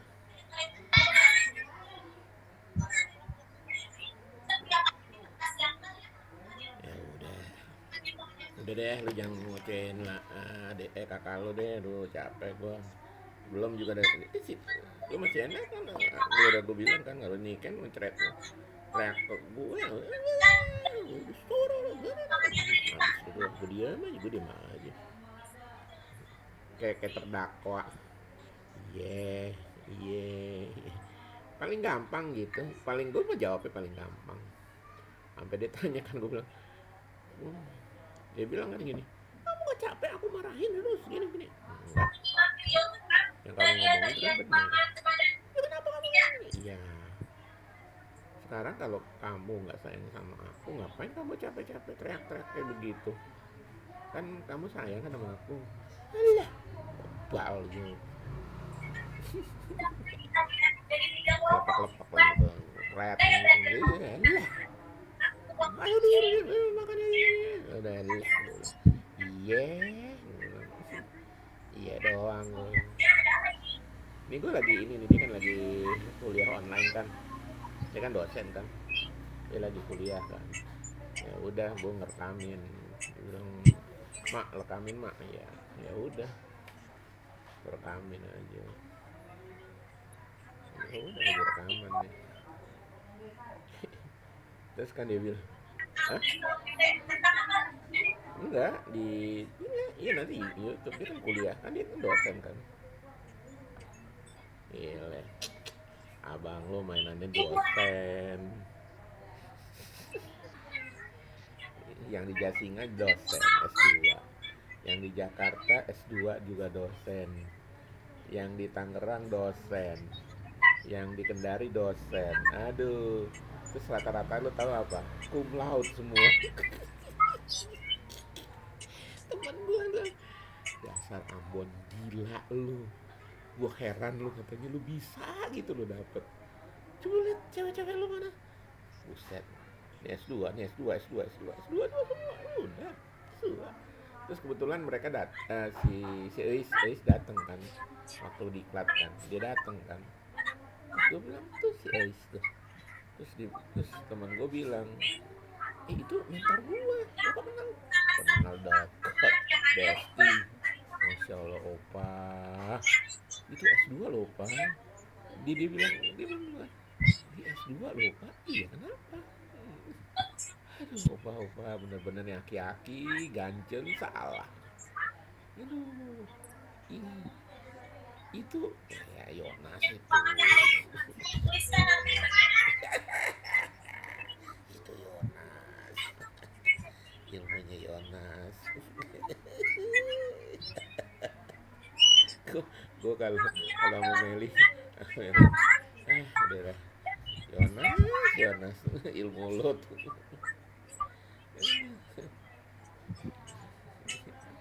Sampai sekarang tuh masih jalan, maksudnya masih ketemu ngobrol.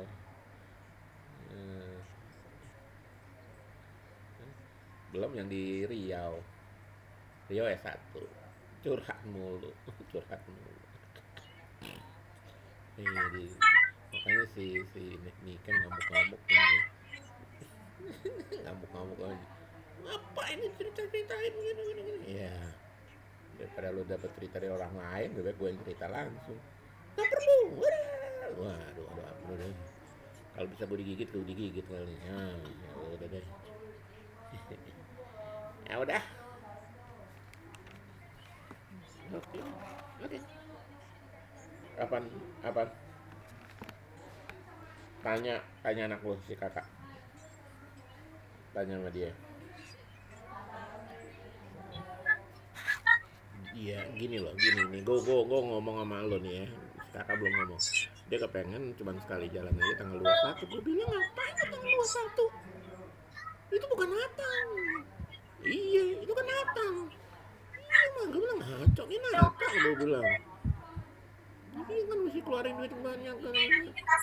Keluarin duit banyak ya. Bukan masalah keluar duit banyak, logis dong. Kalau Oma ya nggak apa-apa deh nggak kita datang. Ini Natal tahun baru. Gimana sih lo? Begitu Oma. Ini Natal. Ya udah gue bilang dia diem. Udah teriak. Diem. Usul. Nggak tepat ya waktunya. Kalau ya udah lo ngomong aja mana. Nah, baik teman-teman, jadi ini adalah itu ini ya pembelajaran berdiferensiasi. Ini termasuk pada ini ya, pada apa tuh namanya? Yang disebut dengan micro teaching. Jadi micro teaching seperti tadi ya, itu tentang teknik pembelajaran. Jadi kalau belajar itu nggak perlu buru-buru gitu. Tapi kita bisa memahami dan membuat situasi sekolah pembelajaran itu jadi sangat menyenangkan. Jadi nggak perlu buru-buru, harus selesai tugas halaman sekian, Gue nggak buku pentingin paket uang sekian, amat LKS gitu. sekian, tapi benar-benar tetap pelajaran itu disosialisasikan kepada anak-anak dengan baik dan benar Itu bukan gitu. akal gue bilang. Sehingga itu anak akan ingat. Terus ada adanya proyek tadi ya, Iya, mewawancarai, itu hampir kalau sama gini kayak nih, di gue Finlandia pertama kemarin kali juga masuk seperti SD itu ya dan minggu depan tuh gue belajarnya. tanya, kak gimana nih kak? Itu apa ini gimana gitu aja. Terus kata dia udahlah.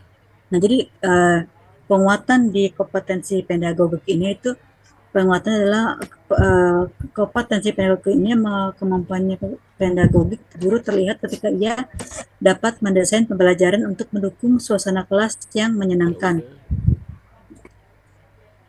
sehingga murid memiliki kesadaran dan keinginan untuk belajar.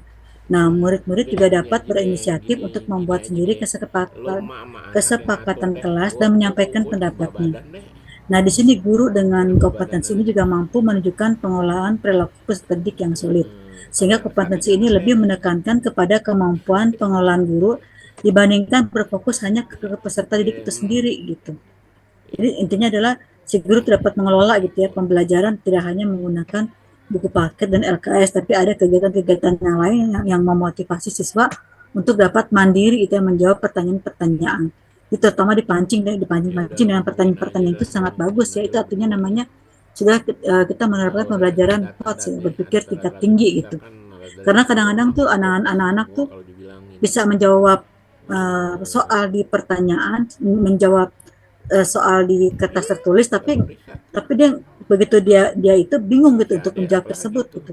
Tapi Sama aja tuh. ketika sudah kita Ngomong. ungkapkan, kita Gue mah diem omongin aja. gitu ya, itu anak jadi Dikasih bisa tahu gitu. baca Jadi artinya uangnya. sebetulnya kemampuan berpikir ini Ini masih ada kurang dengan antara cowoknya, tulisan dengan gokil. lisan Gue gitu. mau nangis kemarin. Misalkan contohnya gini, Karena biasanya kan ketika tulisan anak makan belajar siang apa kita tuh mau makan menulis berempat gitu. membaca ya Kagak ada nani di apa gitu. membaca di buku gitu.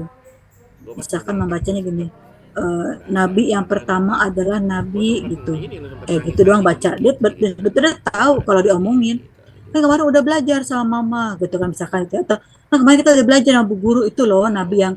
yang apa tuh, nabi yang pertama kali yang ada di Nggak surga tahu. gitu, baru tuh dia bisa Gue paham gitu loh gue bilang kak, ketika diomongin sama kita gitu. ya Tapi ketika bener lu ketika jangan dia jawab apa. membaca tulisan gitu ya, itu dia nggak bisa itu yang Nangis.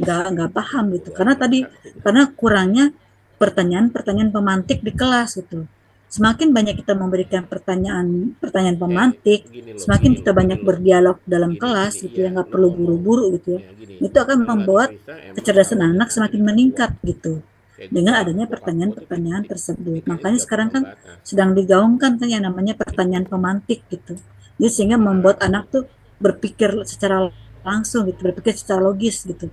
Karena kalau anak yang tipe gaya belajar visual, tipe belajar kinestetik itu Iya, lebih nyangkut kayak ya bapaknya. dibandingin tipe belajar yang apa tuh namanya yang audio gitu ya, yang hanya mendengarkan. Iya, gua sih Jadi maksud seperti itu. nggak, iya, ya satpam. Nah, ini poin Terus kuncinya itu adalah poin kunci dari kompetensi gua pedagogik adalah pertama adalah nggak lihat pengolahan itu kelas, satpam yaitu apa bukan. Terus pedagogik ya, itu adalah guru yang dapat mengelola gua kelas, itu guru yang dapat online menerapkan apa kesepakatan bersama di kelas. apa Yang ini Gojek yang dimaksud dengan online kompetensi apa pedagogik. masih apa. Jadi kalau ada Tinggal pertanyaan gua di diem aja kagak 3K yang atau penting di gua bisa kasih sertifikasi makan atau anak di gua PNS seperti ini, jadi teman-teman paham udah ya itu doang. apa yang dimaksud dengan Gua nggak kompetensi mau pusing. pedagogik gitu.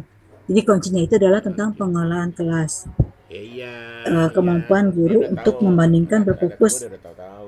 hanya Kalau kepada Maya peserta mah didik itu sendiri. si kakak, si kakak. Selanjutnya dapat menyusun pembelajaran yang bermakna dan Oh menyenangkan. iya. Jadi seperti yang tadi saya Ya jelaskan ya, udah. kalau dengan Ya udah. menyenangkan, otomatis dia akan ingat terus dengan pembelajaran yang menyenangkan. Lalu adanya asesmen yang sesuai dengan kebutuhan. Jadi guru menyusun asesmen sesuai dengan pembelajaran gitu Iya ya. makanya. Membuat kurikulum, membuat RPP Pasti. itu ada di Ya. kompetensi Ya pedagogik. udah. Bagus deh. Harus lo ngomong itu. Jadi kalau gue sih Nah, mau jualan kompetensi pakai selanjutnya pistol. adalah kompetensi kepribadian. Ya udah. Nah, Oke. kompetensi Ya. kepribadian adalah kompetensi seorang guru Coba lah pulang. yang mau menjadi pembelajar sepanjang hayat. Mungkin Ya, teman-teman enggak udah sih, paham karena ya kan namanya sekarang pembelajar si Ade mesti sepanjang di hayat. Casablanca. Jadi saya juga sebagai dosen di sini gitu ya, tetap belajar gitu, memberikan pembelajaran kepada teman-teman semua gitu. Kalau saya nggak Pulang. belajar, eh, maka ilmu-ilmu yang didapat teman-teman semua tuh nggak update gitu ya. Tapi ilmu-ilmu yang lama gitu yang kemarin udah saya jelaskan. Bisa aja saya Iya. menjelaskan tahun 2022 saya juga teman-teman gitu kan. Tapi itu kan sebagai apa tuh saya sendiri pertanggungjawaban saya itu kurang ya sebagai Bu dosen mesti seorang dosen ke dibiayain. teman-teman semua. Apalah. Ini kompetensi kepribadian. Di sini adalah kompetensi kepribadian itu sebagai seorang guru yang mandiri dan tegas. Kondisi guru yang berakhlak mulia gitu kan. Kepribadian yang memiliki arif dan bijaksana, lalu berwibawa gitu kan. Dia tuh stabil ya, emosinya stabil, dia bersikap dewasa gitu ya, jujur, lalu menjadi teladan bagi peserta didik dan masyarakat. Secara objektif mengevaluasi kinerjanya sendiri, artinya sadar diri ya, dia tahu gitu kemampuan dia gitu ya. Lalu dapat mengembangkan diri secara mandiri dan berkelanjutan. Si itu Cepi ada? Mengembangkan diri secara mandiri dan berkelanjutan itu tadi ya. Kita dapat mengembangkan diri dengan cara mandiri. Kita baca-baca artikel, kita baca-baca Google, misalkan Ibu Niken hari ini tentang kompetensi itu benar nggak sih yang Bu Niken ajarin? Nah, buka tuh di Google sama teman-teman tuh. Itu artinya teman-teman mengembangkan secara mandiri gitu. Misalkan oh ilmunya cuma ngajarin begini doang, kata kompetensinya kepribadiannya cuma ada 10 gitu kan. Pengen nyoba yang lain gitu ya, buka-buka sama teman-teman semua di Google. Itu artinya teman-teman udah berupaya mengembangkan diri secara mandiri gitu. Mungkin di sini saya 10, teman-teman bisa dapat 20 apa 30 gitu ya tentang kompetensi kepribadian dan berkelanjutan gitu. Artinya teman-teman itu terus-menerus mau belajar. Jadi misalkan berkelanjutan itu kayak sekarang nih sedang kuliah kan, kuliah itu kan berkelanjutan ya. Jadi teman-teman tuh nggak berhenti untuk yang namanya belajar. Jadi misalkan udah ikut diklat ini, apa yang ikut diklat yang lain, apa yang ikut diklat yang ini. Misalkan habis diklat tentang nilai agama, apa yang ikut diklat yang berkaitan dengan fisik motorik, pengen ikut diklat yang berkaitan dengan apa tuh namanya sosial emosional. Jadi artinya dia berkelanjutan gitu, berkaitan dengan anak. Nah ini indikatornya adalah yang pertama, kompetensi kepribadian itu memiliki indikator tentang kematangan moral, emosi, dan spiritual untuk berlaku sesuai dengan kode etik guru itu. Jadi yang subindikator adalah mempunyai makna dan tujuan dan pandangan hidup guru berdasarkan prinsip moral dan keyakinannya terhadap Tuhan yang Maha Esa. Yang kedua, pengelolaan emosi dalam menjalankan peran sebagai pendidik. Jadi dia memiliki prinsip moral ya, maksudnya itu apa tuh namanya, seperti memiliki nilai-nilai agama dan budi pekerti ya, sesuai dengan jadi memiliki akhlak Al-Quran kayak gitu ya, berdasarkan keyakinan terhadap Tuhan yang Maha Esa. Kita berbuat sesuatu takut karena Allah, jadi segala seperti itu. Lalu penerapan kode etik guru dalam bekerja dan pembelajaran. Selanjutnya adalah pengembangan diri melalui kebiasaan dan refleksi itu. Jadi refleksi dan perencanaan ini kebutuhan pengembangan diri yang berpusat pada peserta didik. Yang kedua, titik 2 adalah cara adaptif melakukan pengembangan diri untuk meningkatkan pembelajaran yang berpusat pada peserta didik.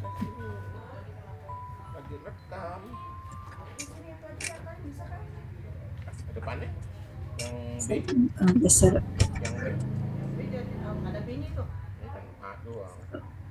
Lalu ke sebelah sini. Lalu yang ketiga adalah orientasi berpusat pada peserta didik, yang artinya guru itu memiliki kompetensi adanya interaksi yang aktif dan empatik terhadap peserta didik. Tadi seperti pertanyaan pemantik yang hampir mirip ya. Itu ketika kita berinteraksi kita bisa ketahuan kepribadian itu seperti apa gitu. Misalnya kita mau bertanya dengan cara yang sopan kepada anak-anak ya. Lalu kita memiliki ilmu yang kompeten kepada anak-anak ketika kita melakukan interaksi gitu ya. Dan interaksi kita itu ada sifat empatiknya gitu kan.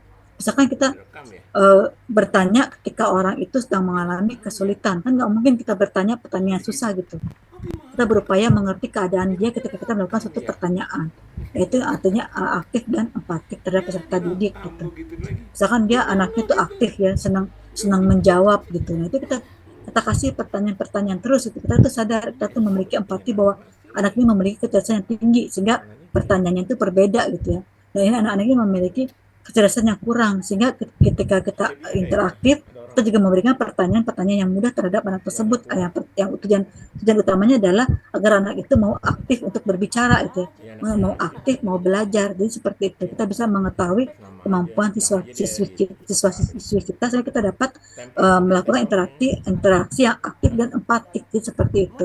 kita bisa melihat kondisi anak siswa kita sendiri, itu bagaimana kita memberikan interaksi yang aktif. Iya, enggak maksudnya. Lalu respect terhadap hak peserta didik gitu ya, dalam menjalankan peran sebagai guru. Lalu adanya kepedulian terhadap keselamatan dan keamanan peserta didik sebagai individu dan kelompok. Ya udah biarin aja lah.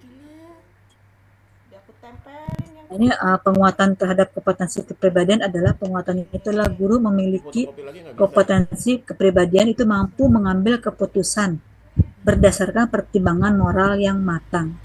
Selain kematangan moral, ya, kompetensi ini terwujud saat guru bersikap empatik dalam berinteraksi dan mengelola emosi ketika bersama murid atau rekan sejawat. Perilaku ini pun baiknya tetap konsisten dan dalam batasan kode etik. Ya. Jadi kompetensi kepribadian terlihat ketika guru itu mampu menerapkan budaya refleksi untuk terus mengevaluasi dan mengembangkan diri. Jadi selain refleksi diri, kita juga mampu ya untuk self regulation ya. Jadi kita tadi memotivasi diri sendiri gitu untuk menjadi pribadi yang baik, pribadi yang sukses gitu kan. Nah, pengembangan diri ini dilakukan dengan berbagai metode secara fleksibel, seraya berfokus pada peningkatan pembelajaran peserta didik. Jadi kita bisa melakukan metode secara fleksibel gitu ya. Kayak tadi ya, ketika kita melakukan self regulation, bisa di depan kaca, bisa saat mandi, gimana kita bisa melakukan secara fleksibel gitu ya. Ketika kita bisa meningkatkan diri kita sendiri, jika kita bisa meningkatkan kondisi anak-anak gitu. Ketika anak-anak udah mulai lemah udah malas belajar, kita terapkan ice breaking gitu ya, agar mereka dapat meningkatkan motivasi belajar mereka lagi. Jadi di sini kita dapat mengembangkan diri berbagai metode secara fleksibel. Jadi ketika anak-anak udah mulai bete, misalnya bete untuk mewarnai, kita kegiatan yang lain gitu ya, kegiatan menggunting gitu kan, kegiatan tebak-tebak kata yang seperti tadi di awal gitu ya, kita mengadakan permainan bahasa berbaris atau merajut bahasa. Nah kayak gitu kita bisa meneruskan kata-kata ya. Misalkan dari awal kita ngomong nih tempat kita kayak permainan lanjut bahasa gitu kan. Ibu bermain di pasar. Di pasar ibu belanja apa gitu kan. Misalkan anak itu nyautin ya, belanja ikan. Nah, ikan itu nanti untuk apa? Itu nyautin lagi. Jadi kayak gitu ya, kayak pesan berantai. Jadi ketika anak udah mulai kita bisa melihat kondisi kelas udah mulai nggak efektif ya. Misalkan pada lari-larian, pada ribut-ribut, kita ganti dengan metode menyanyi gitu kan. Kita nyanyi sama-sama kayak tadi ya. Misalkan udah ada Pancasila kayak gitu rame-rame, itu kita tepuk. Jadi kita bisa tuh mengevaluasi atau melihat ya perkembangan kelas kita. Kalau kelas kita udah mulai nggak efektif gitu, kita bisa melakukan secara fleksibel gitu. Sebagai seorang guru kita memiliki empati dan mampu melihat kondisi keadaan siswa kita. Nah, ini keseluruhan perilaku dan pengembangan kompetensi kepribadian ini diharapkan berpusat pada pengembangan pembelajaran peserta didik yang lebih baik. Gitu. Hal ini dapat terlihat dalam adanya interaksi aktif, positif, dan empatik pada situasi yang sulit dihadapi peserta didik.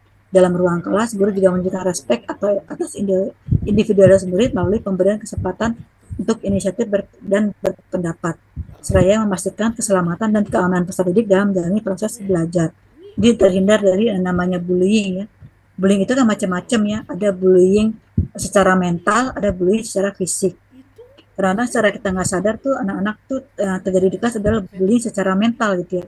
Suka mengejek, mengatakan hal-hal yang nggak enak, itu kan termasuk dalam bullying mental. Itu yang harus kita jaga ya, keselamatan dan keamanan peserta didik dalam proses belajar. Nah, poin kunci dari kompetensi kepribadian adalah pertama yaitu pengelolaan emosi, yang kita dapat mengelola emosi yang kemarin kita udah belajar kepada teman-teman semua ya. Ketika kita belajar tentang apa sih kemarin tuh solusi dan apa yang terjadi ya, keadaan yang terjadi pada saat ini gitu kan. Ketika siswanya menendang meja gitu ya, siswanya itu emosi di kelas, guru dapat mengelola emosi gitu, sehingga tidak terjadinya ada kabar-kabar miring, kayak kabar-kabar guru cuma nyentil doang tapi dianggapnya udah mencubit segala macam gitu. Dan ketika siswa udah mulai marah, kita udah bisa menenangkan diri di situ gitu. Lalu reflektif itu kita dapat menguasai diri juga ya di situ ya, dapat fleksibel gitu di dalam listening menguasai kelas atau menguasai nggak keadaan. kelihatan. Lalu selanjutnya hampir sama Makanya ya, si berfokus Ayu pada peserta dia didik. bilang Itu dia adalah goyang poin kunci kompetensi kepribadian. terus gue ngomong sama Nah, selanjutnya kita akan melihat video lagi, teman-teman. si Halo, Assalamualaikum Bunda. Bu Niken, Ya, Listi ya Mbak ngomong Dea. waktunya sudah kan selesai, lagi Bu. lagi ini ya. Oh, udah jam 8 ya. Aduh, Masya Allah, nggak berasa ya. Baiklah. Ya, maaf, Mungkin, Bu. Giliran dia 2 oh bulan ya Mbak baru Dea, aku tolong baru tolong ini ya, ketemu pasti audio pasang di foto. Mbak Dea baru kelihatan. iya Ya, Bu, tadi agak dia telat, bilang maaf, Bu. dia Ya, bilang sudah di gue baru screenshot pulang gue juga partisipannya, Bu. nanya gue nggak Oh, udah suka dikirim kalau ya di pakai screenshot ya Mbak Dea ya. gue bilang lu Sudah, berdiri Bu. sendiri aja dulu Oh iya, makasih Mbak Dea. nah kalau Oh, Ya, nggak berasa ya. Nyata waktu kan perasaan saya bikin bikin apa materi pendek, dia ternyata minta penjelasannya ganti panjang. tanding udah di RW 2 Baik tinggal teman-teman bisa semua, kan karena waktu sudah jadi terbatas. RW 2 Terima kasih ya untuk hadir oh pada kemarin saat kemarin ini, dan juga gitu sekarang terima dia kasih yang minta sudah RW menyimak 2 semua. dia bilang gitu Semoga ilmunya bermanfaat pada iya di hari ini. situ Oh ya, ada jam 8 lewat 12. Aduh, aturan jam di 8 situ ya tempat tinggal ngkongnya di situ mau situ mau pembuangan sampah subsar, malah malah audio ditutup, jadi grogi sayanya nih. gue bilang tadi Malah gue stop bilang audio. siapa Baik lagi teman-teman, kita tutup dengan membaca hamdalah. Alhamdulillahirrahmanirrahim. Alhamdulillah. Subhanaka Allahumma wa bihamdika, asyhadu an la ilaha illa anta, astaghfiruka wa atubu ilaik. Wassalamualaikum warahmatullahi wabarakatuh. Waalaikumsalam warahmatullahi wabarakatuh. Terima kasih, Bu. udah dia mau Ya, dia sama-sama. Terima kasih teman-teman juga semua yang udah hadir. Saya live ya.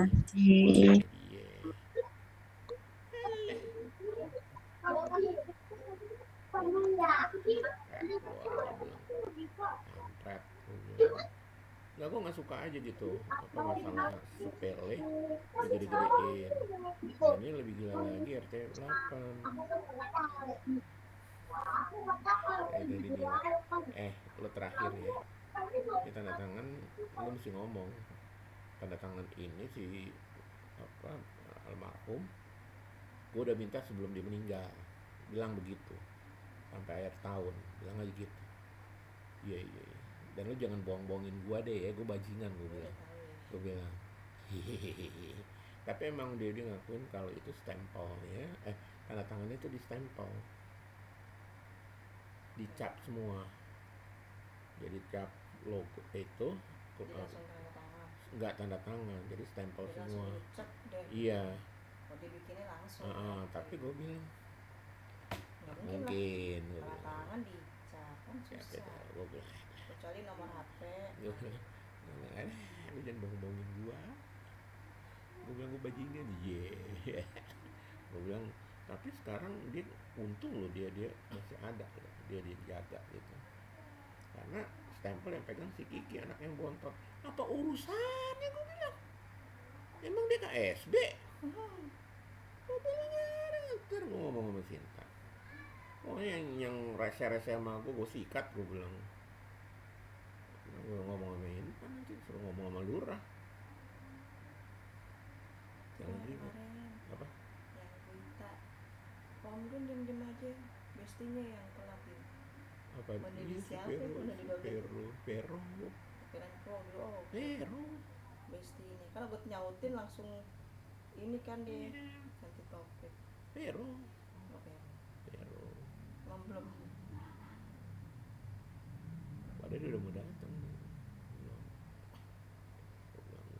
Gue paling kesel tau sama Pero.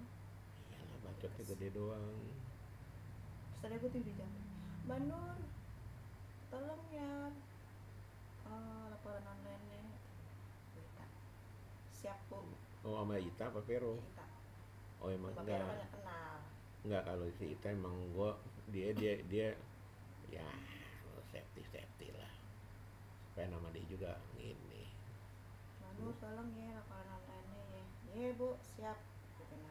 kan gue mah orangnya lu mau gantiin gue silakan gue gak kudu Capek gue juga gitu kan. enggak maksud gue Gak ada untungnya gue gitu kan. apalagi si Ermi tanggal 8 kan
kali semua.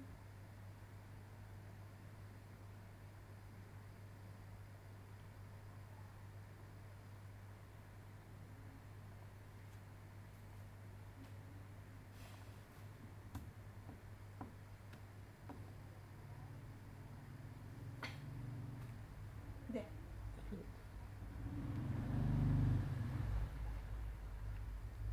Coba dulu.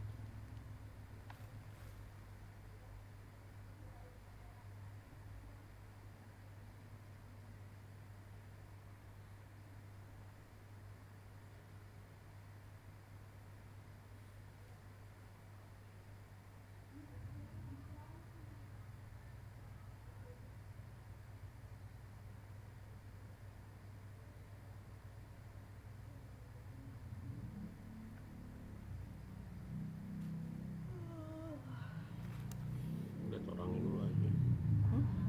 Orangnya dulu aja.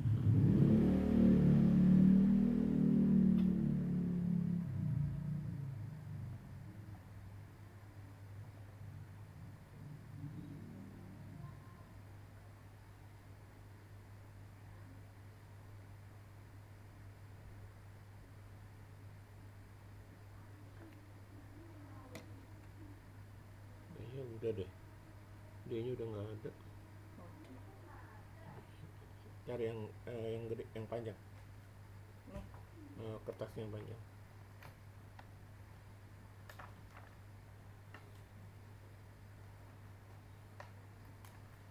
Banyak deh. 2 lembarnya.